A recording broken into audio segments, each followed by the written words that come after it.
Do you know which was a place in the Polish theoretical physics Olympiad, the first place of women, of girls? I can tell you, 800.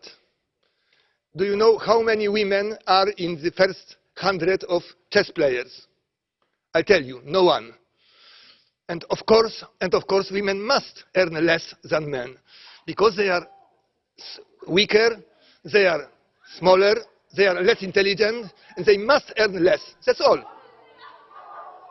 Si elle n'est pas là simplement pour les apparences et pour servir de pot de fleurs, elle doit figurer à nos débats et venir nous rejoindre.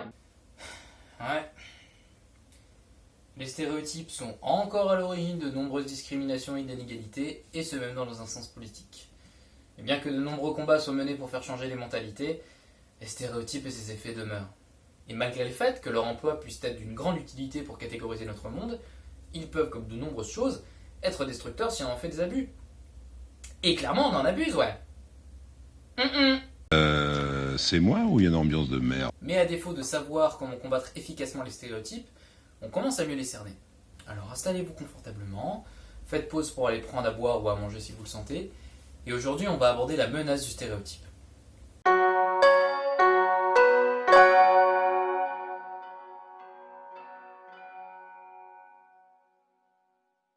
L'être humain est réputé pour être un animal d'intelligence et de raison, et parmi tous les outils dont il dispose, la catégorisation en est un primordial car elle lui permet de se repérer dans la tonne d'informations que lui donne son environnement. Catégoriser, au fond, ça revient à regrouper des éléments ou des objets selon des caractéristiques communes, que l'on pense comme communes, généralement sous un même concept et sous un même terme.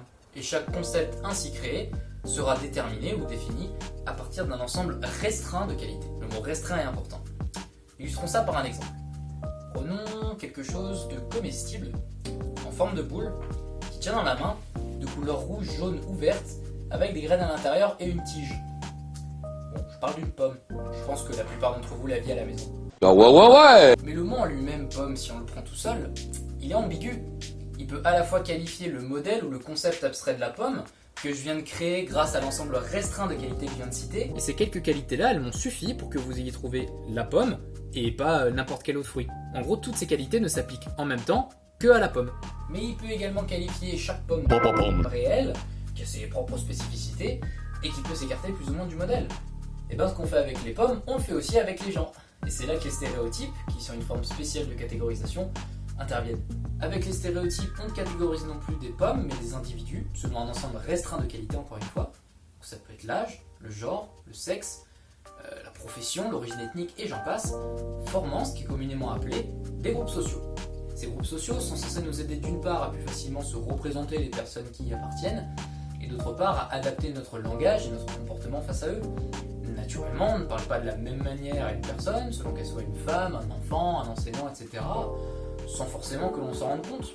Et c'est pour ça que chacun d'entre nous va essayer de trouver des caractéristiques communes à tous les individus de groupe, comme chez toutes les femmes ou tous les enseignants, un peu comme on a fait avec les pommes, afin de se construire un modèle mental de ce qu'est une femme ou un enseignant typique, par exemple. La place de la femme, c'est à la cuisine!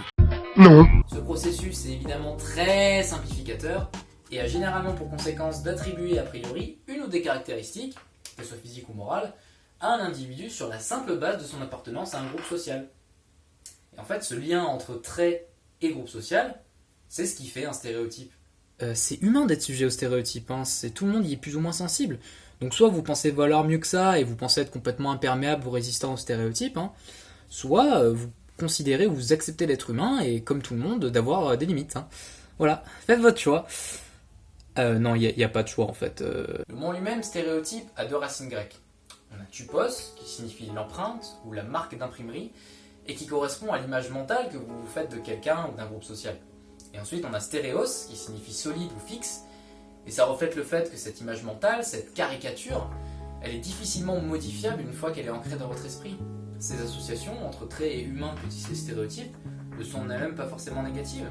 Elles peuvent même impliquer des traits plutôt positifs, comme le fait d'avoir le sens du rythme pour la population noire, ou le fait d'être intelligent en maths pour les asiatiques. Mais à juste titre, on focalise notre attention sur les stéréotypes négatifs, d'où la connotation péjorative du terme par ailleurs, car ils rabaissent injustement des groupes sociaux et entraînent des discriminations. comme le fait d'être moins payé pour un travail égal chez les femmes et tout un tas d'autres discriminations. Mais un stéréotype, c'est pas vrai ou faux en soi. Alors, je vous l'accorde, certains de nos stéréotypes s'inspirent des expériences personnelles, c'est pas complètement détaché. Il arrive qu'il y ait une part de vrai, parce que les facteurs dont j'ai parlé tout à l'heure peuvent tout à fait avoir des effets similaires sur les membres d'un même groupe, ce que vous observez concrètement chez ceux avec qui vous interagissez. Ça, d'accord. Mais il arrive aussi, et à mon goût, beaucoup trop souvent, que les groupes sociaux soient injustement et volontairement associés à des traits négatifs, ce qui a pour conséquence de rendre plus justifiables, voire plus louables, des formes de discrimination sur eux. Les stéréotypes sont donc avant tout soit des généralisations abusives et plutôt maladroites, soit le résultat d'un processus de stigmatisation volontaire. Mais la connotation du stéréotype, son aspect positif ou négatif, ne semble pas être l'élément le plus important dans son ancrage, mais plutôt sa récurrence d'apparition. Les stéréotypes peuvent se glisser sous de multiples et diverses formes, dans notre télé, dans nos journaux, dans nos réseaux sociaux, dans nos discussions de famille, sans même que l'on s'en rende compte. Ils peuvent venir de partout, partout. Ils sont dans les campagnes, dans les villes. Et en particulier, un des caractères les plus fréquemment utilisés pour dénigrer un groupe social, c'est le niveau d'éducation ou d'intelligence. Et c'est un constat qui est évident dans l'histoire coloniale, où les sociétés occidentales parlaient des non-occidentales par le statut de primitifs, sous-entendu, pas éduqués, voire gros teubés, pour justifier la colonisation. Mais de manière plus subtile aujourd'hui, certains groupes sociaux sont encore sujets aux stéréotypes, selon lequel leurs membres seraient en moyenne moins intelligents que les autres. Outre le fait qu'on peut faire dire tout et n'importe quoi au concept d'intelligence, et ça j'y reviendrai sur la chaîne, ces personnes vont donc se trimballer avec une étiquette de déficient intellectuel qui peut se confirmer à chaque fois qu'elles ne performent pas dans une activité qu'on qualifie d'intellectuelle, comme les évaluations à l'école. Par exemple, si on répète à une fille que les maths ne sont pas faites pour les filles, parce que c'est bien connu, c'est un truc de bonhomme, ouais, et qu'elle ramène des notes moyennes, voire mauvaises à ses premiers contrôles, elle peut être amenée à conclure que oui, c'est normal qu'elle soit mauvaise en maths, vu que c'est une fille. Mais ben voyons. Sa nullité apparente en maths, mais qui peut complètement être changée au cours du temps, peut donc être directement associée à son appartenance au groupe social fille, qui, ça pour le coup, ne changera pas, ce qui peut l'amener à se dire de manière complètement fataliste qu'elle sera jamais bonne en maths parce que c'est une fille, et ce, dès le plus jeune âge. Yes! Dans ce genre de processus, qui évidemment ici était caricaturé à titre d'exemple, on se dit forcément que les stéréotypes ont un rôle à jouer. Et après tout, ils peuvent se manifester ou s'activer, comme on dit souvent, n'importe où et n'importe quand. Mais justement, si le stéréotype il s'active pendant un test ou pendant une évaluation, est-ce qu'il peut avoir une influence sur son résultat? C'est la question que se sont posés Claude Steele et Joshua Aronson, deux chercheurs américains en psychologie sociale, et qui en 1995, donc c'est assez récent, publient un article intitulé Stereotype Threat and the Intellectual Test Performance on African Americans. Ouais, bon, je parle un peu anglais, ouais, c'est vrai. Voulant étudier l'origine des faibles résultats scolaires obtenus par certains groupes ethniques comme les Afro-Américains, ils ont voulu étudier l'impact que peut représenter le stéréotype lors d'un test sur la performance des personnes qui en sont sujets. Pour cela, plus de 260 étudiants de l'université de Stanford, comptant des Américains d'origine européenne mais aussi des Afro-Américains, ont été recrutés. Et ces étudiants ont dû passer pendant 30 minutes un test d'intelligence verbale, le GRE, réputé pour être très très difficile. Alors évidemment le test il compte pas dans leur moyenne ou quoi que ce soit, juste on invite des étudiants à passer un test difficile pour une expérience. Et on est à Stanford, donc forcément il y a du monde qui va se pointer et qui va être chaud. Bien qu'ils effectuent exactement le même examen, les étudiants peuvent recevoir deux fiches d'examen un petit peu différentes. Dans la première, il est indiqué que le test est, je cite, diagnostic de l'intelligence, signifiant que le score du test donnerait une mesure ou du moins un indice de l'intelligence de l'étudiant. Et dans la deuxième, le test est présenté comme non diagnostic de l'intelligence, ce qui veut dire que le test ne dit rien sur l'intelligence de l'étudiant, qu'il ait une bonne note ou une mauvaise note. Même si ça peut foutre les nerfs d'avoir une mauvaise note, on va pas se mentir. Alors, détail technique très important, quand je dis le test est diagnostic ou non diagnostic de l'intelligence, c'est pas ce qui est marqué littéralement comme consigne, c'est les chercheurs qui parlent des deux différents groupes comme ça, pour bien les différencier et avoir le groupe contrôle et le groupe test, on va dire. Dans le groupe qui est diagnostic de l'intelligence, sur la consigne, il est plutôt marqué un truc du genre, bon là je traduis, cet examen permet de mesurer vos capacités verbales. Donc là, il est question de capacité mentale et donc d'intelligence, alors que dans le groupe qui est non diagnostic de l'intelligence, sur la consigne, il est marqué que l'examen permet de mieux comprendre et de mieux cerner certains facteurs psychologiques relié à la résolution de problèmes. Voilà. Donc il n'est pas spécialement question d'intelligence, il est juste une question de compréhension de comment marche l'humain. Voilà. À l'issue du test, on récolte les résultats et on va pouvoir les comparer sous deux paramètres différents. Le premier paramètre, c'est la consigne, qui présente le test soit comme diagnostic, soit comme non diagnostic de l'intelligence. Et le deuxième paramètre, c'est l'origine ethnique. Soit les étudiants sont d'origine afro-américaine, soit ils sont d'origine européenne. Et qu'est-ce qu'on obtient comme résultat? Attendez.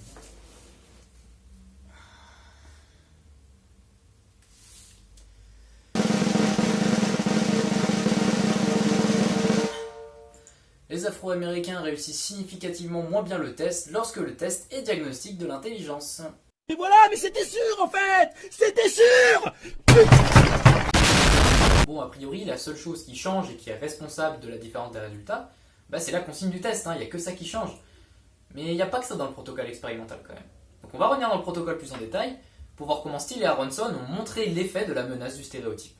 Premier point, comme je l'ai dit tout à l'heure, le test est réputé pour être très difficile, et ça va pousser les étudiants aux limites de leur capacité.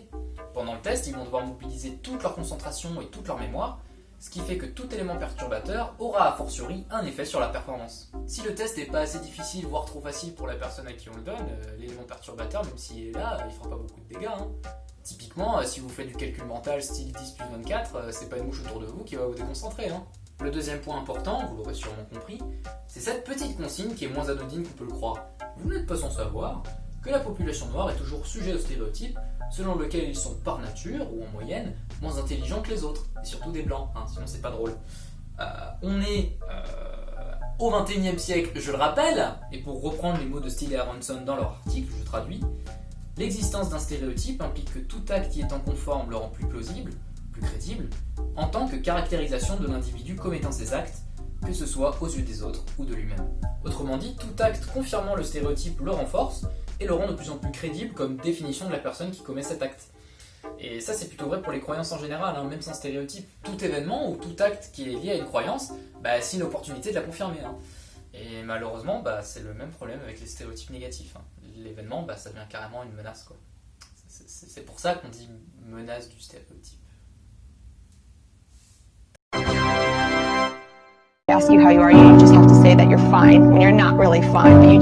Et donc si on revient à notre expérience de tout à l'heure, la première consigne, ce test est diagnostic de l'intelligence, elle crée la menace en fait, puisqu'elle relie le test au stéréotype. Et la présence de la menace se traduit par un ensemble de pensées et d'émotions négatives diverses qu'il est nécessaire de supprimer pour réussir le test. Mais tout a un prix. Et pour que ce processus de suppression soit mené à bien, une partie de vos capacités cognitives, qui est censée être complètement dévouée au test qui est super difficile, se retrouve à devoir gérer le problème. Et donc fatalement, la menace du stéréotype réduit les capacités cognitives et donc les performances lors d'un test. Et ça paraît assez logique. Alors oui, mais pour montrer ça expérimentalement, on est encore confronté à un gros problème. C'est qu'il n'y a pas forcément besoin de consigne pour qu'il y ait une menace. Dans l'expérience, le simple fait que certains noirs constatent qu'ils sont en proportion plus faible dans la salle d'examen, par exemple, ça peut suffire à constituer une menace pour eux. Et ça, on le sait pas et on peut pas vraiment le contrôler. Donc là, notre expérience, on peut complètement l'acheter à la poubelle parce qu'elle est complètement biaisée à ce stade. Dans le sens où il n'y a pas de groupe contrôle. Le groupe contrôle est censé avoir une menace du stéréotype qui est quasi nulle, voire inexistante, pour être sûr que la différence entre les deux groupes est bien due justement à la présence ou l'absence de la menace du stéréotype. Et vous vous doutez bien qu'on ne peut pas faire disparaître un stéréotype comme ça. Justement, on n'a pas de contrôle dessus. Comment qu'on fait du coup ? Justement, c'est la deuxième consigne qui va faire le taf. En disant ce test n'est pas un diagnostic de l'intelligence, on fait en sorte de dissocier complètement le test du stéréotype. Et comme ça, même si on ne peut pas gérer le stéréotype à proprement parler, on fait en sorte que les noirs qui passent avec cette consigne ne considèrent pas le test comme une menace.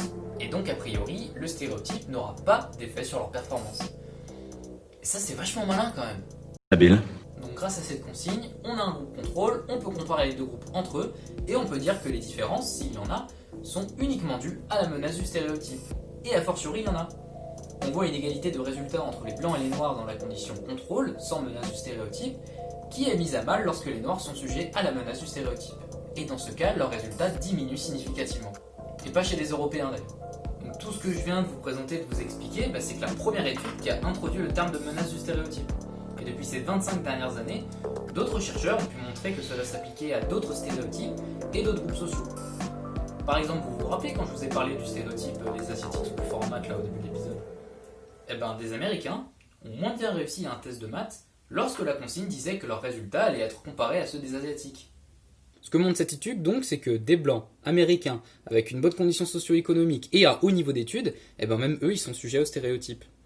Si on prend un des seuls stéréotypes qui peut plus ou moins les atteindre, donc selon lequel ils seraient moins bons en maths que les Asiatiques, eh ben, ça suffit à ce qu'ils aient des moins bons résultats. Voilà. Donc c'est humain d'être sujet aux stéréotypes, comme je le disais tout à l'heure. Ça touche même les plus grands, et c'est pas être faible que de subir un stéréotype. De la même manière, la menace du stéréotype s'applique pour les femmes précisément en mathématiques, sur les enfants en géométrie et en dessin en fonction de leur genre, etc. Et si vous voulez voir ce que disent ces études plus en détail, je vous invite à regarder ces quelques articles dont les liens sont en description. Et à titre personnel, ce genre d'expérience m'a vraiment fait rendre compte des aspects concrets et des conséquences concrètes des stéréotypes. Les stéréotypes, c'est pas seulement des catégories abstraites de pensée qui s'arrêtent à notre tête, ça a des conséquences sur les gens qui sont concernés.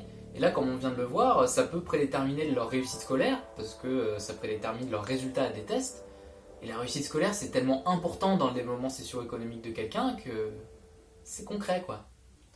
Bon, si on résume, la menace du stéréotype, c'est quoi? Cette notion traduit le fait que la présence d'un stéréotype négatif sur l'intelligence lors d'un test génère un ensemble de pensées et d'émotions négatives car le test risque de confirmer le stéréotype. Ça représente une menace.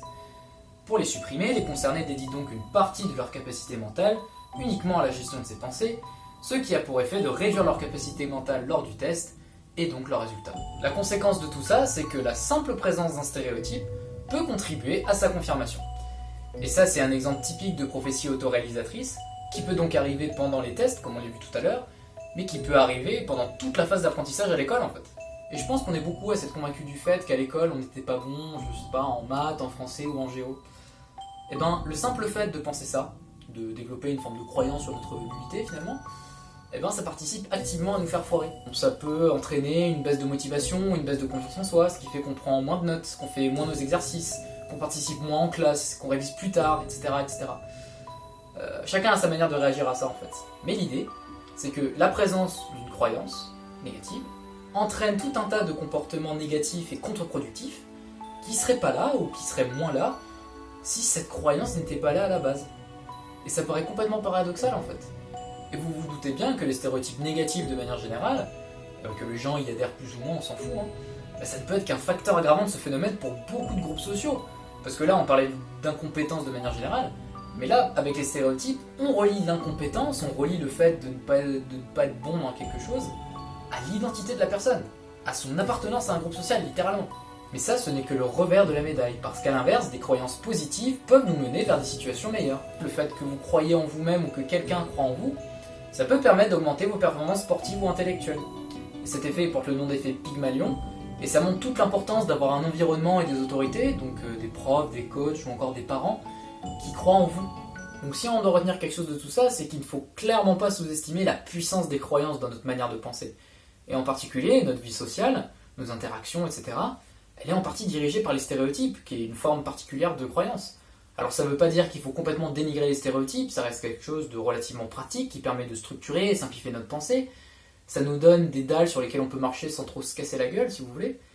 Mais c'est pas une fin en soi, quoi. Le but ultime, c'est d'apprécier les gens tels qu'ils sont, sans avoir à les confiner dans des catégories ou des cases. Je vous invite donc à porter un regard nouveau sur les nouvelles interactions ou avec les relations que vous avez déjà, pour voir peut-être certains stéréotypes qui étaient cachés. Voilà, cette vidéo est maintenant terminée. J'espère vraiment qu'elle vous a plu, c'est un sujet qui est assez complexe à aborder mais qui me tenait vraiment à cœur. Évidemment, il y a certains points que j'ai pas pu aborder ou pour lesquels j'ai pas pu aller en détail. Donc pour ceux qui veulent aller plus loin, évidemment je vous ai mis quelques articles en description. Et vous pouvez évidemment envahir l'espace commentaire en me posant des questions et en me disant de manière générale ce qui vous a plu ou déplu dans l'épisode. Comme ça je m'adapterai et je pourrai créer du contenu vidéoludique de plus en plus divertissant. Évidemment, si la vidéo vous a plu, n'hésitez pas à la liker et à la partager autour de vous. Ça donnera un peu plus de voix à la chaîne et puis surtout, ça permettra à de plus en plus de gens d'avoir une idée claire de ce que c'est qu'un stéréotype. Si vous voulez être tenu au courant des prochaines vidéos à venir, je vous invite à vous abonner, à activer la cloche de notification. Et je vous invite aussi à rejoindre mes pages de réseaux sociaux où je vous tiens au courant des vidéos à venir. Et bien sûr, où je poste quelques mèmes sympathiques autour des sujets que je traite. Juste après cette vidéo, je serai en live sur Facebook pour faire un peu un débrief de l'épisode et puis surtout pour dire ce que vous pensez des stéréotypes, ce que vous pensiez avant ou ce que vous pensez maintenant après cet épisode et peut-être comment vous avez vécu les stéréotypes aussi parce que voilà, c'est quelque chose qui arrive à beaucoup de gens. Et bah, ce serait le moment d'en parler. Voilà, si vous avez été sujet au stéréotype, ou même si vous voulez savoir bah, comment quelqu'un vit un stéréotype, eh bien rejoignez le live et puis on va en discuter. Voilà. Sur ce, on se retrouve bientôt pour l'épisode 2 sur les Pythagoriciens. Des trucs pointus là. Et je vous dis à bientôt pour le prochain quiz et pour de nouvelles investigations.